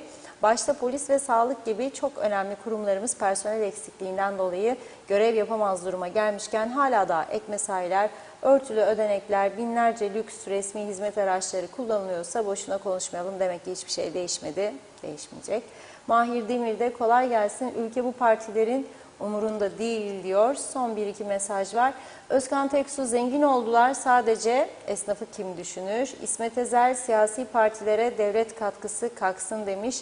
Cengiz Mene, kurulsa da aynı değişmez bu düzen, değişmez. Sonunda 45 bin lira var diyor. Adamlar onu ister. Gürkan Giritli, gaz 250 oluyor demiş. Hasan Nihat Erduran, bal gibi değişir düzen diyor. Yeter ki güçlü siyasi irade olsun. Vergi cenneti olmak devleti batırır. Kötü polis lazım memlekete. Kolay gelsin demiş. Aydın Ökter de yurt dışında yaşayanlar ancak eleştiri yapıyorlar. Sanki burada durumları biliyorlar. Siz yaşadığınız yere bakın, ne istiyorsunuz Kuzey Kıbrıs'tan? Madem çok düşünüyorsunuz o zaman burada yaşasaydınız dedi. Ömer Bozkara vezirleri de okuyayım, öyle ara vereyim. Aynı kişiler gitti, aynı kişiler gelecek gibi görünüyor. Ne yapmaya gittik seçime? Demek ki halk memnun. Hükümet olsa da olur, olmasa da demiş. Makarna yahni memleketi diyor Ömer Bey. Devam edeceğim. Sözü Reşat Bey'e bırakıyorum. Buyurun. Makarna yahni dediği, makarnanın yahnisi gitti geldi aynısı diye bir söz var bizde. Ciğerci Ahmet vardı bir zamanlar, Allah rahmet eylesin, meşhur. Sorarlardı, mikrofonu alırlardı kendisine. Onda bir değişik ses tonu vardı. Makarnanın yahnisi derdi. Tabii o makarna demezdi. Makarnanın yahnisi gitti geldi aynısı derdi. Şimdi bizimkileri de hükümet değişikliği olduğunda ne değişti? Gitti geldi. Bu lafı çok kullanılır. Bunu söylemekten çekinmez insanlar ama daha ciddi bir konu olduğu zaman birçok insan aman aman der, bana dokunma, bırak beni der. Niye bırakayım seni? Çünkü bir şeyler var. Neyse, bu konular elbet düzelecek. Yani kim bakan olacak, bize ne? Belirli 5-10 kişi tabii ilgileniyor. Çünkü her bakanlığın kendine göre bütçesi var. Her bakanlığın bütçesinden çıkan ihaleler var. Büyük çapta olan var, daha küçük çapta olanlar var. Müdürlükler falan filan var. Tayinler, terfiler var. O yüzden tabii ki ilgilenen bir kesim de var. Yok değil, diyemem bunu, yani yoktur. Özellikle UBP, Allah, 8 bakanlık, başbakanlık. Neler olacak, neler göreceğiz. Bakan olamayanlar, çığlıklar, feryatlar, meclis bileşimlerine katılanlar, katılmayanlar, inşallah yanılırız, olmaz ama görünen köy kılavuz istemez. Geçmişte çok yaşadık bunları. Onun için biz biraz soğutalım bu atmosferi diyorum. Nasıl? Sevebileceğinizi düşündüğüm Kıbrıs'ta olmayan bir şovla ve müzikle.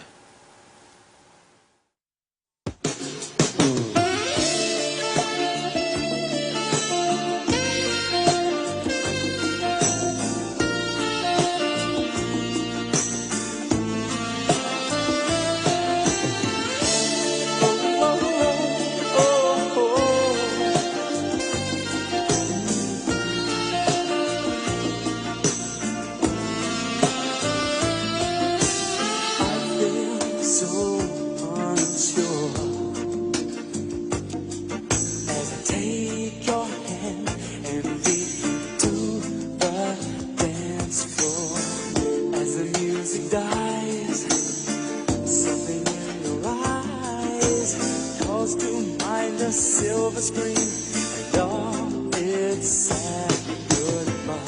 I'm never gonna dance again. Guilty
Evet, buz pateni yapmak da güzel bir şey. Cesaret istiyor tabii.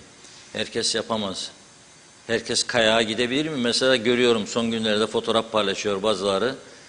İşte Ağrı'dan, şuradan buradan, Bolu'dan, efendime söyleyeyim Uludağ Kayak Merkezi'nden. Trodos'a gidenler de var oradan da ama kayak yapmak zor iştir. Benim için çok zor mesela. Denedim, olmadı. Neyse, geçelim bunu. Şimdi gerçekten programın başında bir konuya değinmiştim, polisin önemine. Ama bir başka önemli, yani polis çatısı altında da olabilir ama başka ülkelerde ayrı bağımsız istihbarat örgütleri vardır. Ne iş yapar bunlar, nereye arar mesela? Çok önemli bir konu, bizim yetkililerimizin hiç dikkate almadığı ve gözlerinden kaçan bir konu. Şimdiki Rum İçişleri Bakanı Nikos Nouris 3-4 gün önce çok önemli bir açıklama yaptı. Açıklamayı nerede yaptı bilir misiniz? Rum Meclisi'nde. Kendisine fanatik takımdan birisi sordu. İşgal bölgesinde diyor, yani Kuzey Kıbrıs'ta malı olup da satan Rumların sayısı ve isimleri listesi var mı sizde diyor. İstiyorum diyor. O da cevap veriyor. Diyor ki Kuzey Kıbrıs'taki taşınmaz mal komisyonu üzerinden mal satan Rumları diyor istihbarat teşkilatımız izliyor. Onlarda vardır diyor, bende değil. Dikkat eder misiniz? Rum istihbarat teşkilatı kuzeyde kim mal sattığını izliyor diyor. Onlarda var kesin bilgiler diyor. Bu açıklama beni yıllar öncesine götürdü. Yani kapıların açılmasından sonraki ilk yıllara. O dönemin Rum İçişleri Bakanı'yla yapmış olduğum bir görüşmede bana aynen şunu söylemişti. Kıbrıs adasının herhangi bir yerinde, yani kuzey dahil mi diye ısrarla, tabii ki dedi. 1 santim mülk değişimi olsa bizim haberimiz olur. Peki nasıl bunu elde edersiniz dedim. Yazmayacağım, gizlincik kulağıma söyle dedim. Yok dedi. Çok açık gözsün. Onu da bana bırak dedi. Yani kuzeydeki dedim satışları bizim tapu dairesinden değişen mal mülk meselelerini nasıl bilirsiniz? Onu da bana bırak dedi. 1 santim değişimi biliyoruz, haberimiz var ve işleniyor kayıtlarda dedi. Eşit egemen devletlerden biri böyle diyor. Ya bizde? Demek ki bizden fareler var. Alıyor peyniri tuzağın içinden ama tuzağa da kapılmıyor. Fare hop atlıyor barikatın üstünden, geçiyor o tarafa. Peyniri götürüp atıyor. Biz de burada o bakanlık mı senin, bu bakanlık mı benim? Ölürüm mü vermem bu bakanlığı, ölürüm mü vermem bu der. Ya olur ya olmaz ya. Elimizin taş altına koyacak zaten. Muhalefette kalırız falan filan. 1 aydır, 1 ay. 1 ay. Nasıl gülerler bize bakarlar da oradan buradan. Bunu söylemeye ihtiyacı hissettim çünkü gerçekten çok önemli bir konudur. Ne doğru dürüst istihbaratımızda, ne doğru dürüst devlet yönetimimiz var, ne de devlette hizmete aldıklarımıza gücenme yok. Yani dürüst çalışan insanlar, bütün kalbim onlarla. Ben öyle söylemiyorum. Aralarda çıkan farelerden söylüyorum. Bilen varsa, gören varsa yakalasın ve yakalattırsın bu fareleri. Hiçbir devletin sırları başka yerlerde koşturmaz. Bırakın Rumları. Kendi içinde de paylaşılmaz. Kişisel meseleler. Kişisel hak ve özgürlükler diye bir şey var.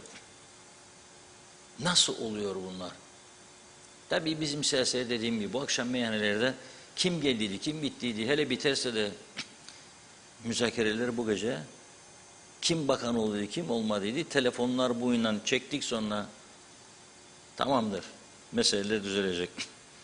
5-10 tane fotoğrafla bitireceğiz. Gelin bugün. Burası Geçikkale. Fotoğraflar vardı. Geçikkale Barajı ve çevresi.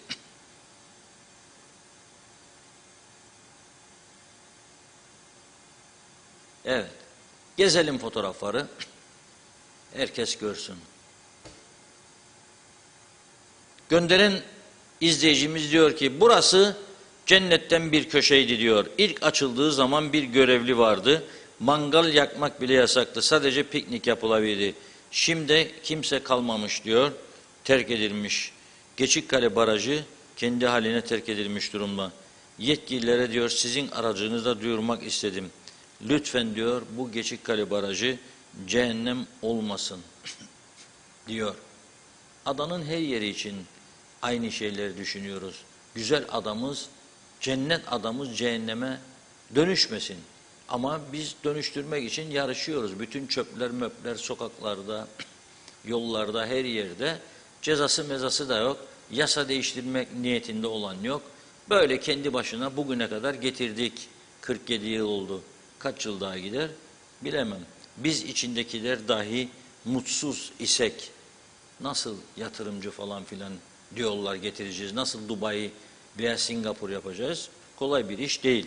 Evet bununla bugünü noktalıyoruz.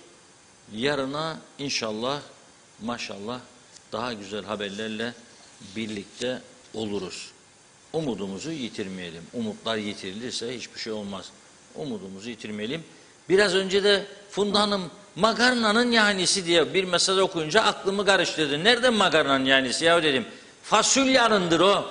Fasulyanın yahnisi gitti geldi aynısı derdi Ciğerci Ahmet. Nereden makarna dedim. Ben de makarna bulleye bu aralar çok taktım. Sevdiğim için galiba. Her gece yesem bıkmam vallahi. Şaka. Evet. Ağzınıza sağlık. Çok sağ olun. Çok teşekkür ediyoruz ve programımızı bugünlük de burada noktalıyoruz. Yeniden görüşünceye dek hoşça kalın.